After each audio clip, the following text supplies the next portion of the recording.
So you have an idea for your painting, but because it came from your imagination, you don't have an exact reference photo to match it. Here's how I Frankenstein together a reference from multiple images. First, here are a few simple ones I've done before. So I might just switch out the sky of a landscape photo if it's a boring grey sky or the sky is overexposed and I need to copy and paste it from another photo. Or it might be adding a bird or changing the position of a hand or changing the background and adding a transparent overlay for an underwater scene. Just roughly putting those elements together so I have one reference photo to follow, instead of having to switch between multiple references for different parts of the painting. I'll show you a new one I'm planning from scratch, and it turned out to be a bit more ambitious. I guess I felt like since I was recording the process, it was okay to use more time on it than usual. Plus, I'm painting on a bigger canvas for this one, so I can fit in more detail.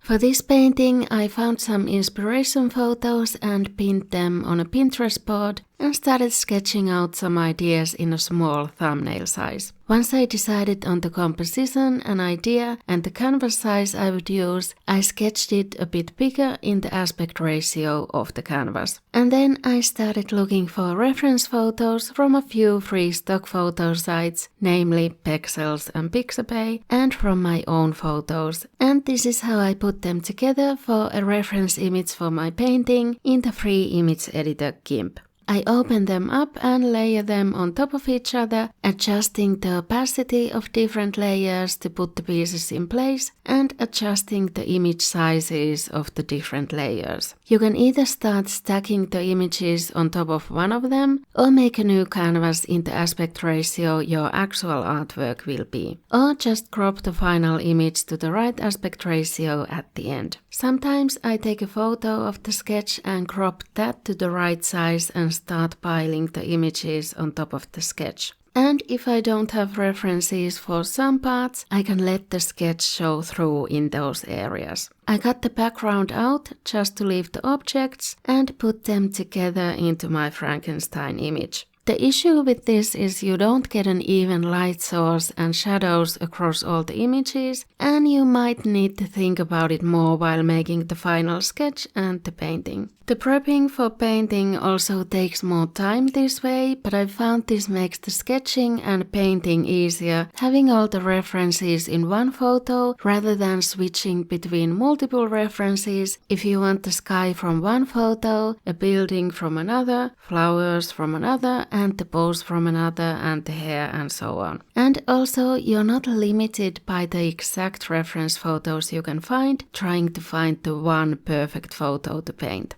And if I can't find the right pose reference, I sometimes take a photo of myself and put that in the mix for getting the pose right. I did that for the hands holding the duck eggs in this one. I didn't really like the pose of the portrait photo, the head was tilted back too much, so I found another with an angle closer to my sketch. Although it does have more shadows than I'd like. And I got another photo for the shoulders. I lowered the opacity of the photo on top of the sketch and roughly select the background of the photo and delete it, or just cut out the part of the photo I want to keep and paste it as a new layer. And I scaled the layer size to match the sketch. This is one of those things that's a little clunky to do with GIMP, because you can't just drag the corner of the image to resize it, you have to actually type in the new dimensions.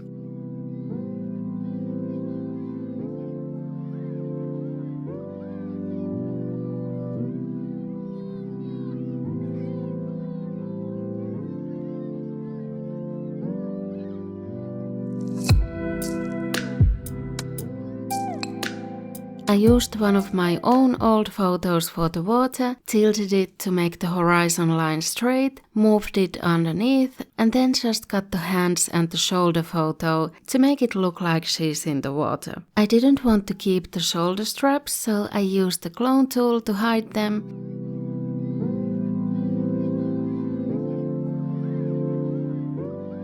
And cut out little slivers of the dress from the sketch and pasted them on top. Instead of holding two eggs, I wanted her to be holding the broken top half and bottom half of the same egg. So I cut half off from each one. Just to clean up the reference a bit, I used the color selection tool to remove more of the background from the individual photos, like the pink scarf from the hands. I toned down the shadows on the face a bit and added the eggs from my own photos, cutting out one egg and resizing and tilting and mirror imaging it to fill the nest.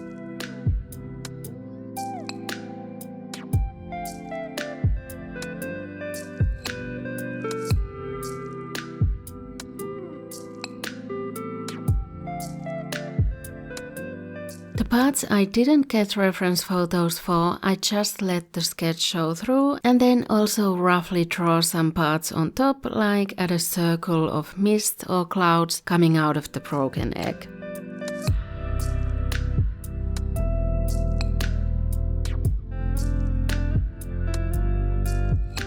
This seemed to go on forever because I kept having to find more references, like the nest on her head. Pixabay does allow AI photos, but you can filter them out by selecting Authentic Only under the Content Type menu.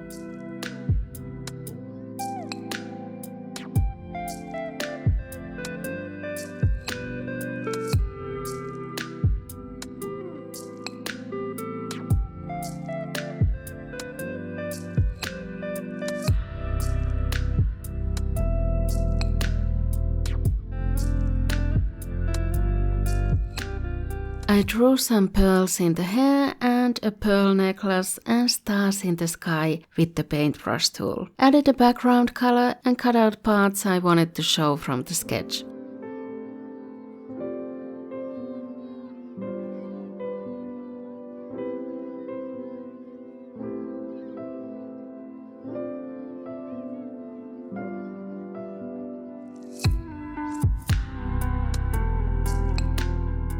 I played with the colorize tool a little, figuring out the hair color and added some shadows. I do think it's looking a little more like Kirsten Dunst as Marie Antoinette than I was going for, so I might still think about the hair. I linked below all the free stock photos I ended up using, and if you want to use the photos I've taken, I've been posting a monthly reference photo set on Patreon, and so far I have flowers, birds, landscapes, buildings, jewelry, dinosaurs and mushrooms available. But if you want more ideas on how to get free reference photos and how to use them, watch this video next. See ya!